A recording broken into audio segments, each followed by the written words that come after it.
In 1980, Nintendo first released its series of handheld video games known as Game & Watch. The unnamed playable character in many of these games would go on to be represented as Mr. Game & Watch with his Smash series debut in Melee. Although Mr. Game & Watch was rather lackluster in competitive Melee, his appearance in Super Smash Bros. Brawl was far more redeeming. With his strong aerial game, down throw tech chase, and bucket-breaking momentum cancel, Game & Watch hovered around the high and mid tiers throughout the life of competitive Brawl. Moving into Smash 4, Game & Watch fell off a bit, with some of his greatest strengths from Brawl being removed. His reliable dash attack, invincible up smash, and toot kill confirm kept him around the mid or high-low tiers on most lists. With his current inclusion in Smash Ultimate, Mr. Game & Watch has received many interesting changes that alter his playstyle and competitive viability. So, just how good is Game & Watch? Before we find out, we need to let you know that there's plenty more for you to learn at ProGuides.com. There you can check out tier lists, guides, and take advantage of both our Play with Pros platform to get one-on-one experience with top coaches and players, as well as our new Pro course featuring none other than MKLeo. So let's take a look at Mr. Game & Watch in Smash Ultimate. In addition to some animation changes to match his original appearances, he received some notable moveset changes as well. Most notably are Game & Watch's fair and up air. In previous iterations, Game & Watch's forward air was a single-hit strike with a cake box, which was often mistaken as a credit card. You thought it was too, don't you lie to me. This move was one of his better spacing tools, as well as a pretty decent KO and edge guarding option. In Ultimate, however, the cake box has been replaced with a bomb that Game & Watch drops. This move functions very uniquely, with the bomb acting as a projectile that disappears when hit with an attack. Although it no longer functions as a traditional spacing tool like the cake box, the bomb still has decent kill power and allows Game & Watch to pressure opponents from a safer distance.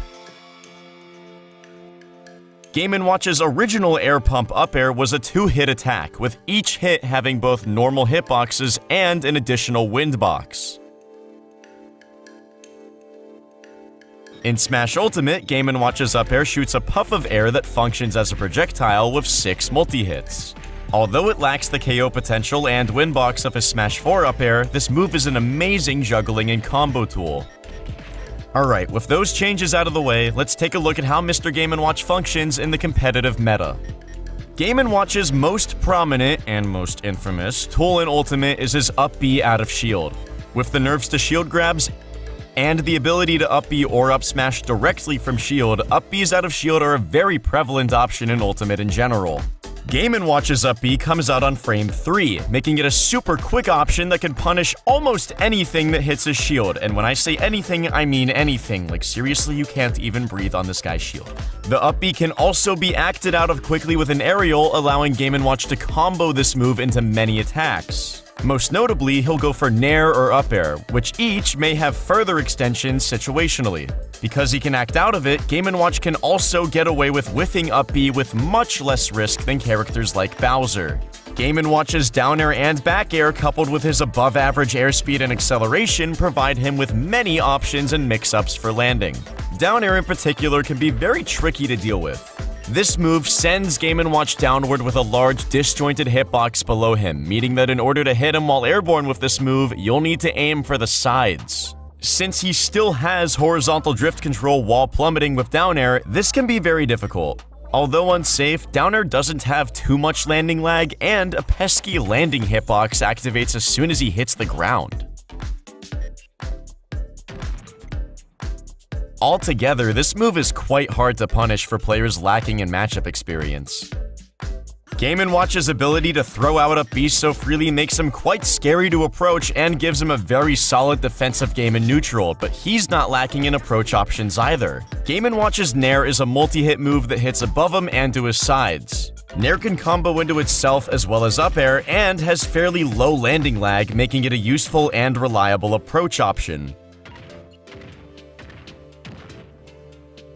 Game & Watch's dash attack is very quick at frame 6 and covers a decent distance, making it a solid whiff punish and zone breaking tool. Like down air, this move is unsafe but has surprisingly low end lag, making punishes a bit tricky for less experienced players.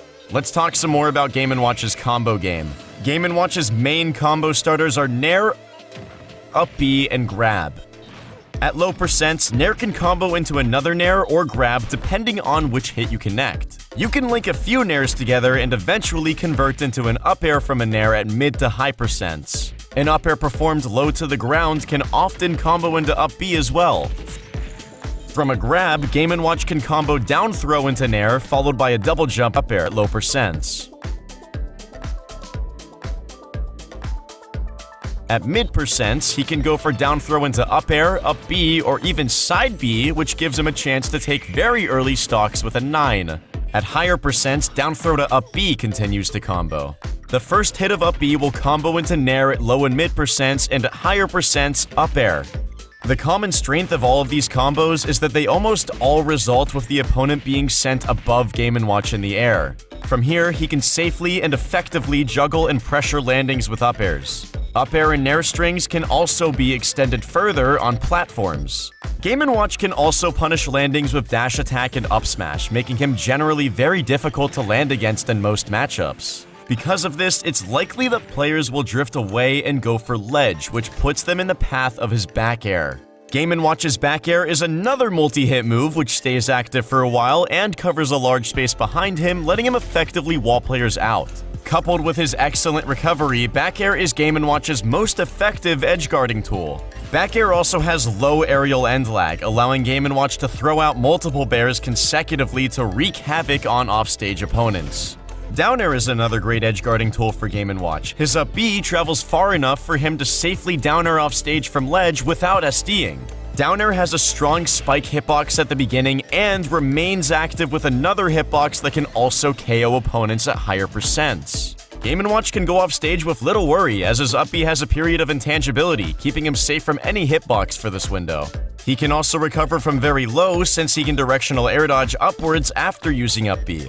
Aside from combos into side B or potentially a full bucket, Game & Watch lacks many kill confirms, but with his potent edge guarding and safe up smash, he doesn't have much trouble closing out stocks. Game & Watch's down smash also has a hit that buries opponents long enough for him to land a charged forward smash for early kills. These factors make Game & Watch excellent at racking up damage, juggling, and edge guarding with a decent neutral game. He's not without his weaknesses, however. First and foremost, Game & Watch is extremely light in weight, tied for the third lightest character in the game with Squirtle.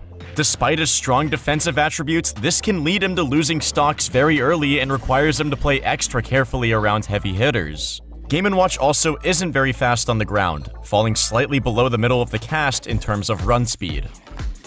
Also, despite having some decent ways to close out stocks, Game & Watch has no kill throws or kill confirms off of a grab, so he can struggle to take stocks against shield-happy opponents with good recoveries. This is more of an issue considering how early Game & Watch dies himself. Now, we can't talk about competitive Game & Watch in Smash Ultimate without talking about Meister. Hailing from Mexico, Meister is indisputably the best Game & Watch player in the world. He has wins on Samsora, Light, Zachary, Shootone, and many others, as well as impressive tournament results. Placing first at the recent Nightmare on Smashville, third at the Big House 9, fifth at Super Smash Con 2019, and many more.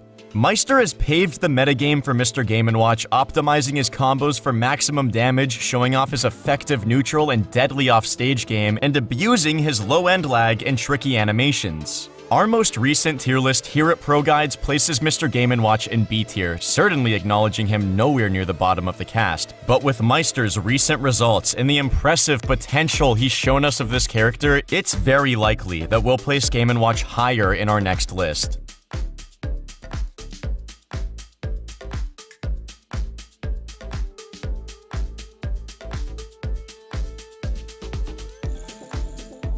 So what do you think of Mr. Game & Watch in Smash Ultimate? Let us know in the comments below, and make sure you subscribe to the ProGuides YouTube channel and click that notification bell to stay up to date with our daily uploads.